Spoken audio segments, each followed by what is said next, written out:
महाराष्ट्र के डोंबिवली के Phadke road इलाके में आज एक बड़ा हादसा सामने आया।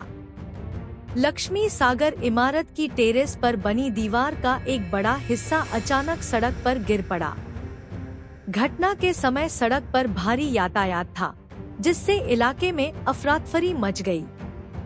दीवार गिरने से दुकानों को नुकसान पहुंचा और कई दोपहिया व चार पहिया वाहन क्षतिग्रस्त हो गए।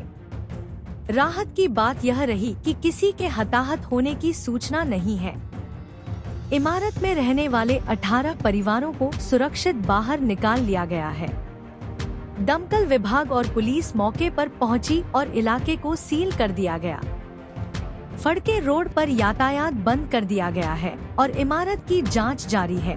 सगळ्यात महत्त्वाचं तेच आहे, आज सोमवार आहे, बरीचशी दुकानं मार्केटमध्ये बंद असतात आणि ते रस्त्याचं काम सुरू असल्या कारणाने वर्दळ कमी होती, त्यामुळे कुठलीही दुःखद अशी घटना घडलेली नाही। सगळ्यात महत्त्वाचं आहे, महानगरपालिकेकडे आमचं हेच मागणी असेल की अशा ज्या जीर्ण झालेल्या किंवा ज्याचं वय 30, 35, 40 असं वयोमान आहे ज्या इमारतींचं, त्यांचं ऑडिट बंधनकारक करावं, म्हणजे दरवर्षी किंवा दर 2 वर्षाला करावं। ते करत नाहीत, ते फक्त तसेच असतात। तर महापालिकेने आता तरी कुठेतरी जाग येईल महापालिकेला, अशी आमची आशा आहे। आपल्या या डोंबिवली पूर्व येथील पेन्शनगर या परिसरात माळो कॅफेच्या समोरच्या गल्लीमध्ये लक्ष्मी सागर या इमारतीचा टेरेसचा भाग अचानकपणे कोसळल्यामुळे बिल्डिंगला धोका निर्माण झालेला आहे। त्यामुळे तिथे असलेले 5 कुटुंब तातडीने महापालिकेच्या माध्यमातून खाली करण्यात आलेले आहेत।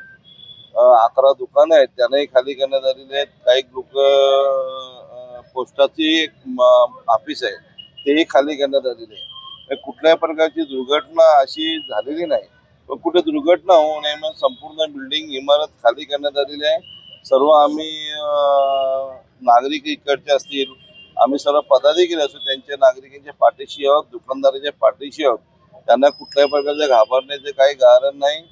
जोपर्यंत आपल्याला महापालिका ऑडिट आणि सांगत नाही, तोपर्यंत आपण त्यांची कुठला राहायची सोय नसेल तर राहायची सोय करू, त्यांना कुठल्या सुविधा द्यायची त्या सुविधा देण्याचं काम करू।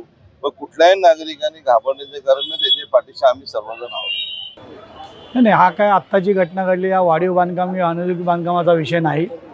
ही जुनी डिलॅपिडेटेड किंवा बरीच जुनी बिल्डिंग आहे, तिचा फक्त वरचा गच्चीचा पॅराफिट वॉलचा आणि सज्जाचा भाग पडलेला आहे। बिल्डिंग धोकादायक आहे की नाही हे उद्या सकाळी महानगरपालिकेची टीम येऊन ऑडिट करणार आहे, त्याच्यानंतरच खऱ्या अर्थाने कळेल की पूर्णपणे डिलॅपिडेटेड बिल्डिंग आहे की नाही।